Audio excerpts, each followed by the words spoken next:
Deputy Catherine Murphy, who's sharing time with Deputy Ryan. Agreed. I think, Minister, we have been told on several occasions that Fine Gael are the only ones that can be trusted with the economy. And there has been a constant preaching of fiscal prudence. And this is all the more astonishing that against the advice, and it's quite robust advice, from the Secretary-General of the Department, that there is really essentially an ignoring of that advice. And while I've listened to Fianna Fáil on this issue, I've listened very carefully and I haven't found anything to disagree with in relation to what they've said. This has to be a make or break moment. You know, essentially it's one thing to talk about it, it's quite another thing about what you do on this. And I think that will be watched very closely. And I don't play that political kind of game. I rarely say that kind of thing about you, but I think this is, you know, a really significant issue. I also think the timing of it is really quite cynical. And essentially we know that essentially the preferred bidder, which we knew there was only one bidder, which is part of this very flawed process. It wasn't going to be a surprise who that preferred bidder was. But the preferred bidder has been announced. But the reality of it is that a contract will have to be gone through in some considerable detail, and there are very significant issues in relation to that. In relation to that, the idea that we will spend up to €3 billion and own nothing at the end of it, that we will leave people in rural Ireland, you know, we will leave them to fend for themselves in relation to this particular entity. And when you look at the forerunner and the example, and the same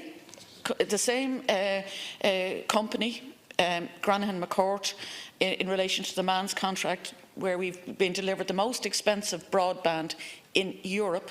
Indeed, the Analysis Mason report was helpful from that point of view, and there was some recent changes, albeit we're not sure if they completely translate. But the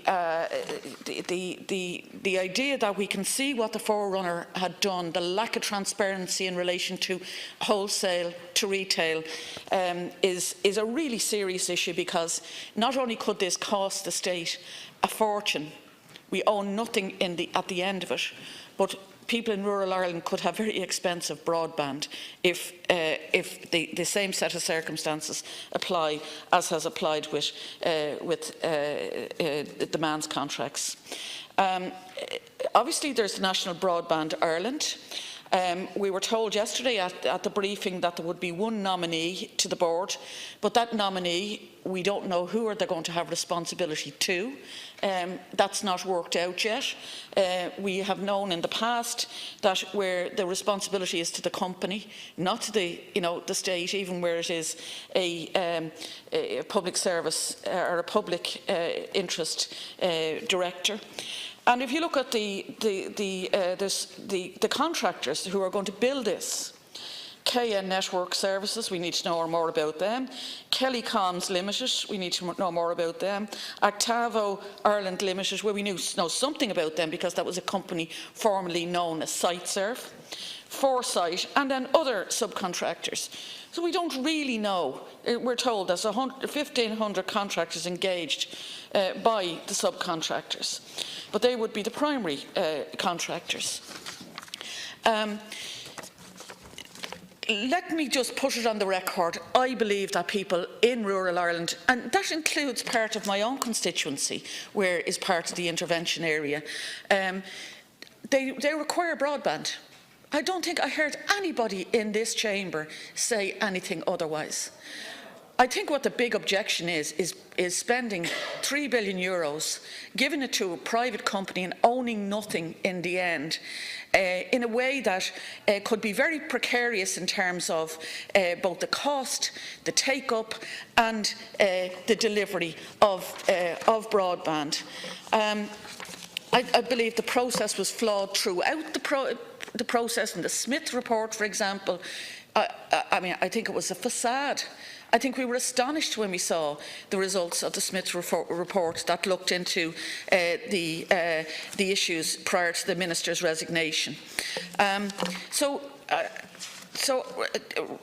mean, as I say, don't think anybody disputes that broadband is required, but and high quality broadband is required. But the way this is happening is just plain wrong, and we'll look back on this and say, who made that decision?